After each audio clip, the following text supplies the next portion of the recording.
Bien, nos vamos a meter en un tema muy sensible en estos últimos tiempos en el país, que tiene que ver con la salud, que tiene que ver con los reclamos generalizados del Hospital Garrahan, ¿no? La situación que viven trabajadores, que viven profesionales de la salud, que han advierten continuamente por la situación crítica del hospital pediátrico más importante del país. Denuncian allí sueldos bajos, renuncias, bueno, falta de inversión. Vamos a ver en algunas tramas para empezar a entender de qué se trata esta circunstancia, esta situación que vive el Hospital Garrahan, ¿no? ¿Qué está pasando? Nos preguntamos respecto a esta situación del Garrahan. Tenemos allí algunas placas para empezar a contarles, ¿no? Los empleados y profesionales de la salud están alertando por esta crítica situación que atraviesa uno de los hospitales pediátricos más importantes del país. La próxima.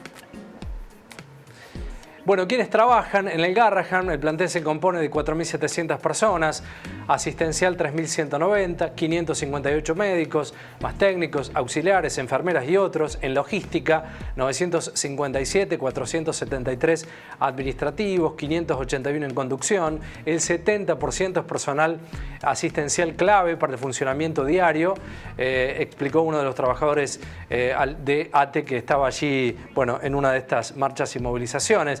¿Qué pasa con los médicos? Los 558 médicos informados no son todos, muchos figuran como conducción porque dirigen salas y servicios. A eso se suman unos 700 residentes y becarios.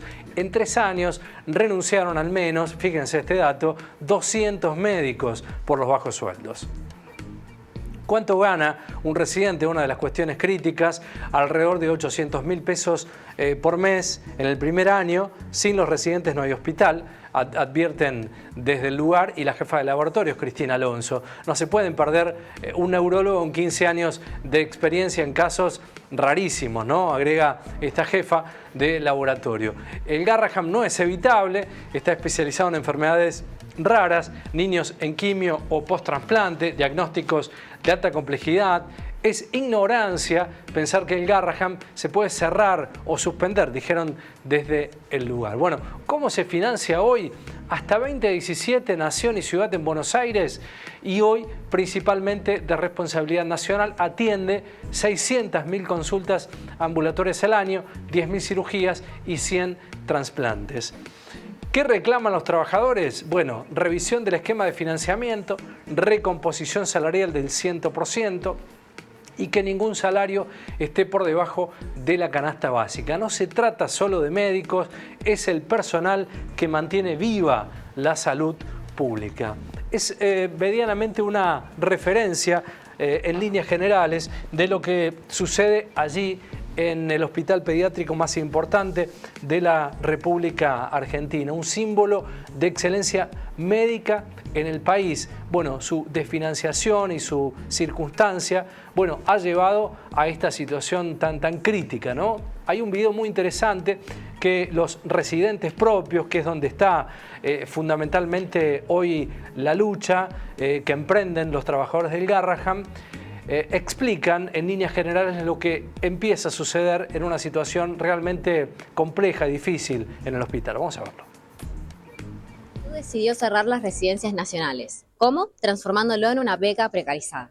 ¿Qué significa esto? Que los residentes dejaremos de cobrar un sueldo en blanco. No contaremos con aportes jubilatorios, ni aguinaldos, ni licencias, ni antigüedad dentro del hospital. A cambio, recibiremos un estipendio. Es importante aclarar que esto no significa un aumento de sueldo, sino la redirección de nuestros aportes, convirtiendo un trabajo en una beca informal.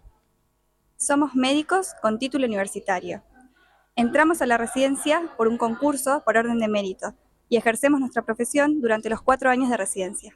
Entre las residencias involucradas se encuentra la nuestra, la residencia de pediatría del hospital pediátrico más prestigioso de Latinoamérica, en donde se forman por año 70 nuevos pediatras. Esto no es solo un ataque a los médicos en formación, es un intento de destruir el sistema de residencias tal como lo conocemos y de precarizar aún más la salud pública. No hay derechos laborales, no hay futuro, la solución no puede ser el retroceso. Bueno, allí estaba, ¿no? Parte de la circunstancia explicada en primera persona, ¿no? Por aquellos residentes que están viviendo una situación realmente difícil. El diputado Facundo Manes hace unos días se manifestaba respecto a este tema. Lo que pasa en el Garrahan no es una cuestión de plata, una cuestión de recursos en un país como Argentina. Nos muestra el país que algunos quieren, que el presidente quiere. Un país donde un chico con cáncer y sin fondos, sin plata, se queda solo.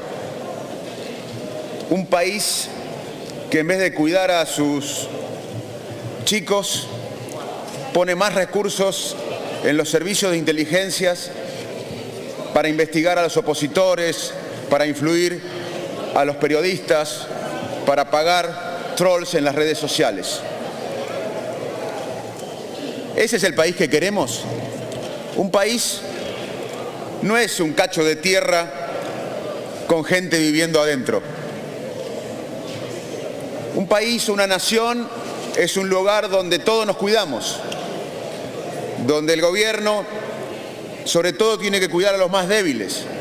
Si un chico con cáncer en Santiago del Estero no tiene para curarse o tratarse, ese chico tiene que ser nuestro hijo. Si un chico o una chica con cardiopatía en Neuquén no tiene plata para el tratamiento, esa chica debe ser nuestra hija. Eso es un país, eso es una nación. No es un gasto el Garrahan. Es el corazón de lo que hicimos bien en la Argentina.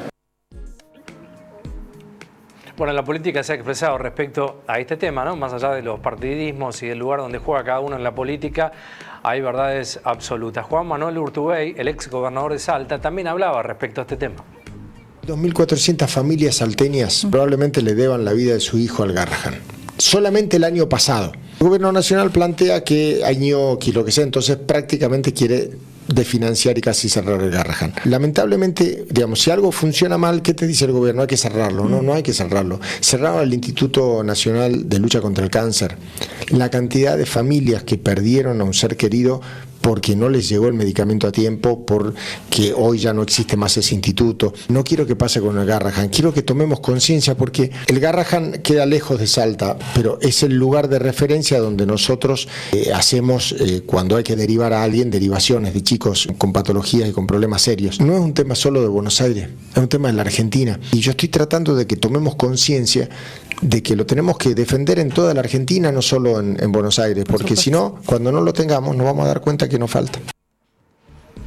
Nos vamos a dar cuenta que nos falta, ¿no? Qué realidad, ¿no? La situación y las circunstancias de la salud es un tema muy sensible en la Argentina. El último testimonio es de Pedro Núñez, médico pediatra del Hospital Garrahan, que también habla respecto a esta situación. Hay riesgo de vida de niños del presente y riesgo de vida de niños del futuro. Imagínate que el hospital atiende el 40% de los pacientes pediátricos del país, es el centro que más trasplanta órganos. El año pasado trasplantaron 120 pacientes entre trasplantes de hígado, riñón y corazón. ¿Quién no va a hacer eso? Y condenar a esos pacientes a la muerte, más vale, seguro, sin dudas. Es fuerte escucharlo, porque es eso, es una decisión de gobierno que condena a niños a morir. Pero creo que los números son públicos, digamos, también en el horario hospital, los han dicho en todos los... el horario hospital, que está publicado por el mismo hospital, digamos, son números que existen en la realidad, digamos. Si esos 120 chicos se trasplantan, se mueren. Si los 40% de pacientes pediátricos oncológicos no se tratan, se mueren. Símbolo de excelencia médica en la Argentina, además está decirlo, ¿no? El Hospital de Garrahan. La desfinanciación es un recordatorio, ¿no? Para todos que la salud es un lujo, ¿no? Que todos los argentinos no podemos permitir que sea catalogado en esta característica, ¿no? El acceso libre a la salud es uno de los derechos primordiales en la Argentina. Debiera ser hora ya de cambiar fundamentalmente esta realidad, esta discusión, garantizar fundamentalmente que la salud sea un derecho, ¿no? Hablamos de derechos esenciales para todos, no un privilegio para algunos. Y esta cuestión, ¿no? Que titulamos la desfinanciación es el tratamiento que no necesitamos los argentinos.